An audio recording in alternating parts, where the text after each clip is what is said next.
Okay, so the last growth of our nation unit is westward expansion.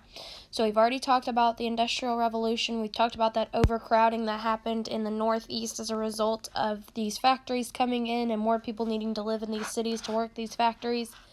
Well, now it's going to cause people to want to expand west. So the first thing you need to know is that the Northwest Ordinance of 1787. This is the process that they set up for joining new states joining the Union.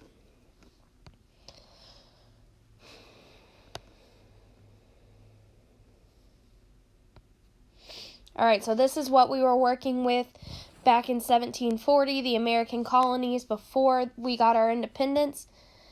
And for the rest of these, you're going to have to do some flipping. Remember, the map is on page 17, and the rest of the notes are on page 16. So you'll just have to flip back and forth. Every single time you see a map, you need to be drawing on your map. So this is what America looked like post-revolution. I need you to pause and color this, and do not forget to color the key. That is your entire notes grade this unit. Make sure you color in that key that's on the bottom left corner of your map. Pause to color.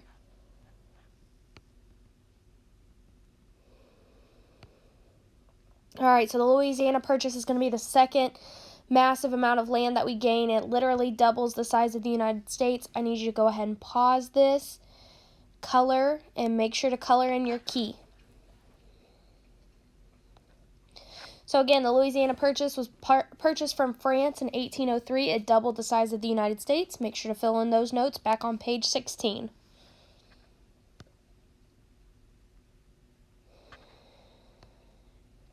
All right, the Adams-Onis Treaty. This happened during Monroe's presidency. It's when we gained land from we gained Florida from Spain, and I need you to pause this so you can color and make sure to label your key. So this gave the United States control of Florida from Spain, mostly because Spain could not control Florida. Florida was having a lot of issues with the Seminole and the Creek Indians that were inhabited in the Everglades there. And they would attack settlers, and then they would go back to their Everglades, and the soldiers that were Spanish that were there could never find them because they didn't know how to work their way through the Everglades, through this swamp. So they agreed to give control to the United States, just so that way the United States would come in and do something about these Native Americans that were attacking their colonists. So the Northwest Oregon Territory, make sure to color in your map and your key. This is a treaty between the U.S. and Great Britain. It gave the United States control of Oregon. The problem with this treaty is there was also like 3 other countries that had control, quote-unquote control, over Oregon. So did we really have control of this area? Probably not. There were Russians that claimed this territory. There were Chinese that claimed this territory as well. So, I mean, we probably didn't have full control until we started moving people out there.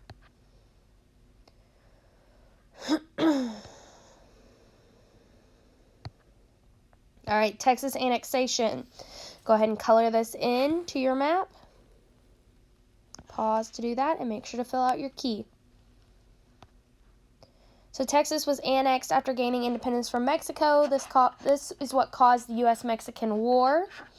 Now, the U.S.-Mexican War we kind of talked about with Henry David Thoreau back on page 16 at the top of your notes. We talked about him because he refused to pay taxes because he believed that the U.S.-Mexican War would cause slavery to expand. And he wasn't wrong because some of the territory that we got from Mexico actually did become slave territory. And remember, this is caused because Mexico basically thought that Texas was still part of their land, and they had a lot of land disputes, and that's what caused the U.S.-Mexican War. So the Mexican Cession and the Treaty of Guadalupe Hidalgo, go ahead and fill that into your notes. Color in your map. So this land was granted to the United States after the U.S.-Mexican War, after the United States, quote-unquote, won the U.S.-Mexican War. The Treaty of Guadalupe Hidalgo was signed, and that gave all of this land to the United States, which probably was the benefit of the both. Mexico really couldn't control this part of the land, so We just kind of took over, as the United States tends to do.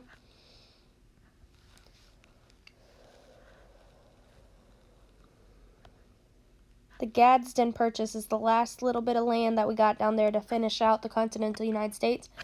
Go ahead, color that, pause to color, and make sure all of your map key is colored. This is important. This is your entire notes grade. Make sure your key at the bottom right corner of your map is colored entirely.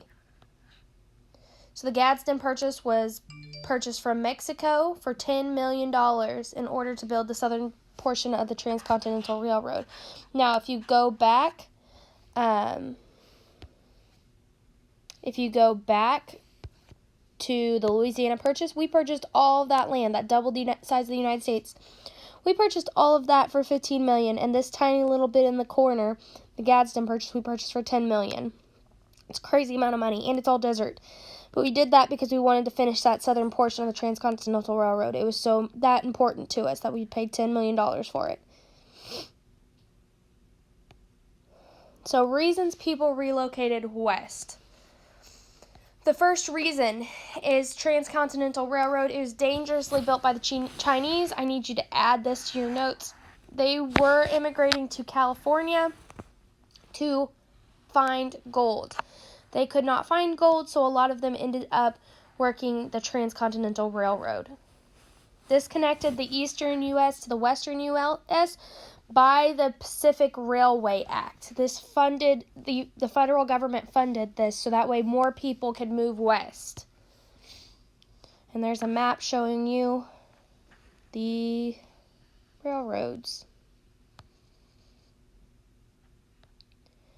The Homestead Act. This gave another act passed by Congress, right, because it's an act. It's a law. This gave citizens of the United States 160 plus acres of land west of the Mississippi River for free as long as they stayed and farmed for 5 years. Now, have you ever heard the term Sooner? Oklahoma Sooners, for example? This is where this term comes from. So what these people would do is, you can kind of see in this picture, they would line up in a line. You could see the line right down the middle.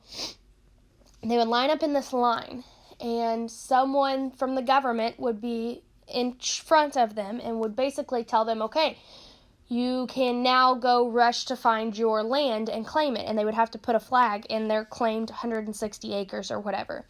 Well, these Sooners, these Oklahoma Sooners specifically, usually they were women actually, they would go out the night before these land rushes, and they would mark their land before the land rush started. Then they would just kind of fake that they got there in the middle of the rush, so that way no one could get their land, the most fertile, the most flat, so that way it was easy to farm. Maybe even it had some water on it, you know, something that made it better than the rest of the land. So the Gold Rush of 49, this is where the 49ers comes from, the football team. Gold was found in California and San Francisco specifically, and it caused people to move west. Obviously, you're going to find gold. People are going to want to try to get rich. They go west.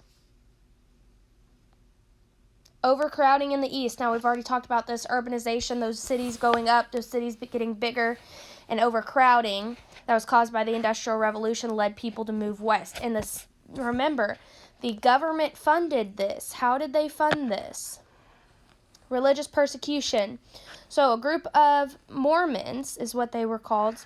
Church, now they're called the Church of Latter-day Saints, moved from the Northeast, specifically New York City, to Utah, specifically Salt Lake City. The reason why is because they were being harshly treated. They were being persecuted, even though we had freedom of religion. Remember that nationalistic idea that I was talking about? If someone was different, they would get picked on. It's the same thing. Mormons were not excluded from that. So they picked up and they moved to Salt Lake City.